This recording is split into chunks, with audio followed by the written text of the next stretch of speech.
Toyota ಯಾವ್ದು ಗಾಡಿ ಕೊರೋಲಾನ? ಹೌದು ಸರ್, ಕೊರೋಲಾ ಆಲ್ಟೀಸ್. ಕೊರೋಲಾ ಆಲ್ಟಿಸ್ ಎಷ್ಟು ಮಾಡಲ್ ಗಾಡಿ? ಸರ್ ಅದು ಬಂದ್ಬಿಟ್ಟು 8. 8 ಮಾಡಲ್ ಕೂಡ ಸಿ ಕೂಡ ಸರ್ ಅದು ಥರ್ಡ್ ಓನರ್ ಆಗಿದೆ. 3 ಆಗಿದಾರ? ಹೌದು ಸರ್. ಡಾಕ್ಯುಮೆಂಟ್ಸ್ ಸರ್ ಗಾಡಿದು? ರನ್ನಿಂಗ್ ಸರ್, ಅದು 29 ತನಕ FC ಇದೆ, ಇನ್ಶೂರೆನ್ಸ್ ರನ್ನಿಂಗ್. ಇನ್ಸೂರೆನ್ಸ್ ರೆಡಿ ಆಯ್ತು, 29 ಎಫ್ ಸಿ ಇದೆಯಾ? ಹೌದು ಸರ್. ಗಾಡಿ ಕಂಡೀಷನ್ ಇದ್ದಿದ್ದು? ಎಲ್ಲ ಕ್ಲಾಸ್ ಕಂಡೀಷನ್ ಇದೆ ಸರ್. ಗಾಡಿ ರೇಟಿಂಗ್ ಎಷ್ಟು ಆಗಿದ್ರೆ ಗಾಡಿ? ಏನು ಸರ್? ಗಾಡಿ ಓಡಿರೋದು ಎಷ್ಟು? Sir third. ಅದಲ್ಲ ರೆಡಿಗೆ ಎಷ್ಟು ಆಗಿದೆ ಗಾಡಿ ಇದು?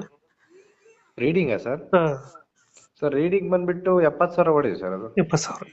ಹ್ಮ್. ಫೀಚರ್ಸ್ ಸರ್ ಗಾಡಿದು ಫುಲ್ ಲೋಡೆಡ್ ಬರ್ತದೆ? ಸರ್ ಅದು ಬಂದ್ಬಿಟ್ಟು 4 ಸೀಟರ್ ಇನ್ಬಿಲ್ಟ್ ಸಿಸ್ಟಮ್ ಬರುತ್ತೆ. ಮ್ಯೂಸಿಕ್ ಸಿಸ್ಟಮು, ಟಿವಿ, ಆಮೇಲೆ central lock, power window, auto mirror control, air bag, bag wheels ಎಲ್ಲ ಬರ್ತದಲ್ಲ ಇದು? ಮ್ಯಾಗ್